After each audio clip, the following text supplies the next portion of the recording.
আসসালামু আলাইকুম দর্শক, আমি এখন বর্তমানে এসেছি এই কুয়াকাটাতে, যেই সমুদ্রতে জেগে উঠেছিল যেই পালতোলা জাহাজ। এই পালতোলা জাহাজ বর্তমানে পর্যটকদের দেখার জন্য সংরক্ষিত করা রয়েছে। এটা দেখার জন্য রয়েছি। তো এই ভিডিওটি জুড়ে থাকছে এই মানে কি কি কাঠ দিয়ে তৈরি এটা তৎকালীন ছিল, আর কত বড় এই জাহাজটি। তো আপনারা দেখতে থাকুন।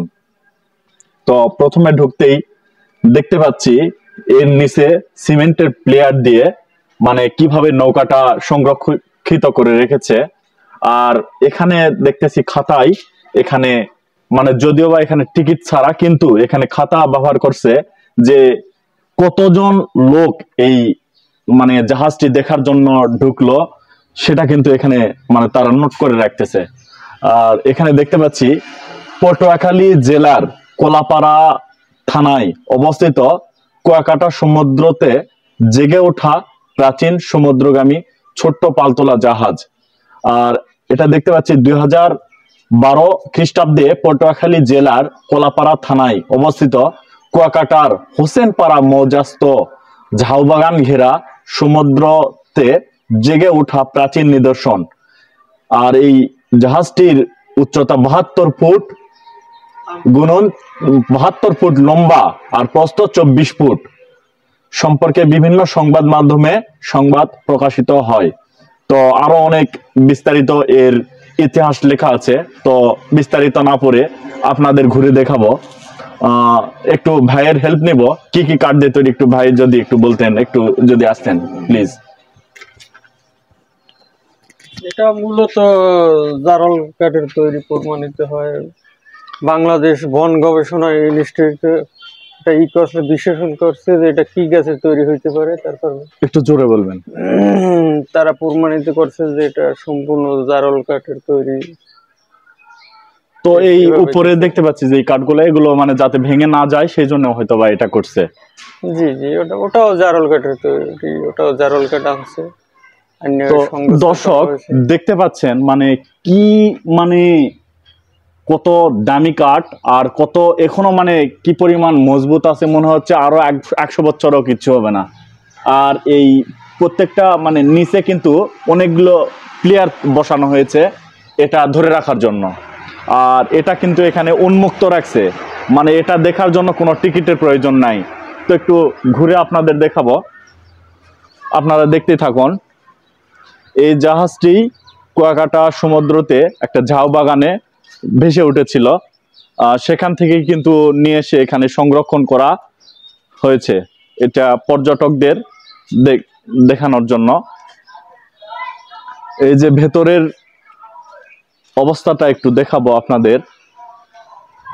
দর্শক দেখতেই পাচ্ছেন ভেতরে কি বড়।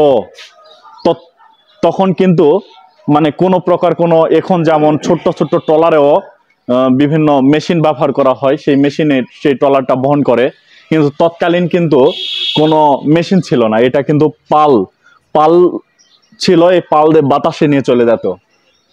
তো মানে দেখে মনে হচ্ছে মানে কি ভাবে এটা তৈরি করা হয়েছে। দেখতেছি প্রত্যেকটা গাছের একটা পুরো একটা লম্বা একটা অংশ, কি শক্ত, কি মানে ভালো কাঠ, কি দামি কাঠ। একটু যদি ওই পাশটায় আপনাদের দেখাই,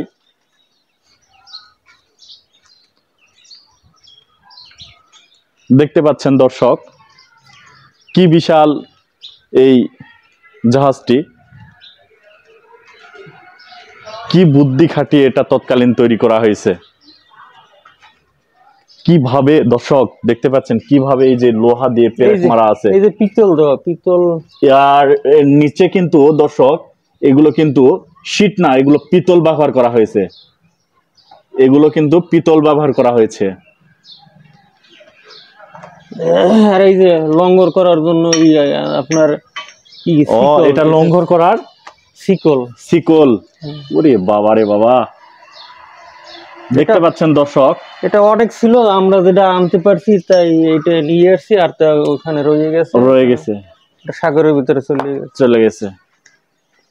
তো দেখতে পাচ্ছেন দর্শক এই কি মানে চেন, মোটা চেন।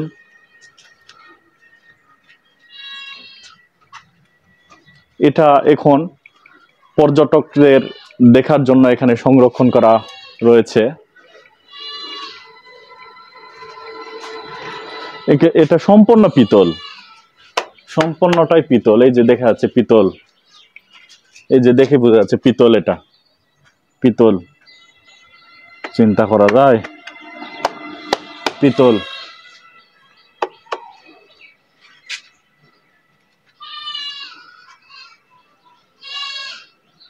মোটামুটি প্রতিদিন মানে কেমন লোক প্রতিদিন আসে? মোটামুটি প্রতিদিন প্রায় 100-এর উপরে লোক আসে প্রতিদিন দেখার জন্য। এটা এসে দেখে তো দর্শক মানে সবাই অবাক হয়। হ্যাঁ হ্যাঁ, এটা দর্শকে আরো আকর্ষণীয় করে তুলতে কয়, কারণ দেখার জন্য কুয়াকাটা তেমন কিছুই দেখতে পারে না সরকারিভাবে। আমাদের প্রত্নতাত্ত্বিকের স্থানে এই কুয়াকাটা পটুয়াখালী জেলায় এইটাই আছে। এটা যদি আকর্ষণীয় করে করা হয়, সরকারিভাবে টিকিট দেওয়া হয়, এটা দর্শক দেখে অনেক আকর্ষণ বাড়বে এবং সরকারের রাজস্ব আদায় হবে। হ্যাঁ, এটাও একটা ভালো কথা বলেছেন। আপনি এখানে কতদিন যাবত আছেন? আমরা প্রায় 13 বছর। এটা যেকালে মাটির নিচে ওই খেলনা কিন্তু আমরা জড়িত এটার সাথে। 2012 সালে আমরা উঠেছি। মানে এটা একটা অবাক করা বিষয় যে কিভাবে এটা মানে নিয়ে আসছে এখানে। চিন্তা করা যায় কিভাবে মানে এটা নিয়ে আসলো এখানে। এটা বাংলাদেশ সেনাবাহিনী উদ্ধার করে আনে দিয়েছে। প্রায় 30 জন সেনাবাহিনী দীর্ঘ 2 মাস চেষ্টা চালাইয়ে ছোট রেল লাইন তৈরি করে তার বিরুদ্ধে গড়াই করে আস্তে আস্তে গড়ায় গড়ায় নিয়ে আসছে এটা।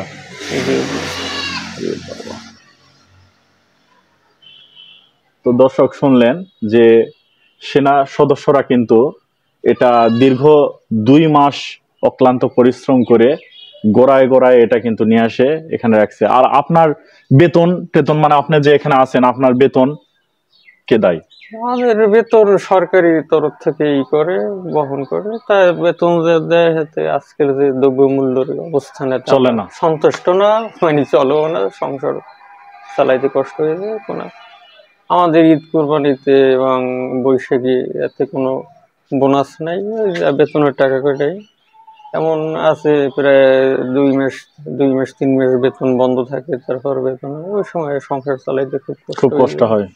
জি, আমাদের যদি করতো রাজস্ব খাতে নিত, তাই আমাদের বোনাসটাও পাইতাম, বেতনও ঠিক মতন পাইতাম। তাই আপনারা যারা আছেন হয়তো এই ভিডিওটা যারা দেখবে, সাংবাদিক ভাইরা, বড় কর্মকর্তা কর্মচারীরা, আমার স্যারেরা, যদি বেতন বাড়াই দিতে তাই আমাদের ভালো হতো, সংসারটা ভালোভাবে চলতো, চাকরি করতো, আগ্রহী হইতো। সবই কিছু বোঝেন না যে টাকা পয়সা থাকলে মানুষের মন মানসিক ভালো থাকে এবং সংসার বাচ্চা কাচ্চা নিয়ে চলতে ভালো হয়।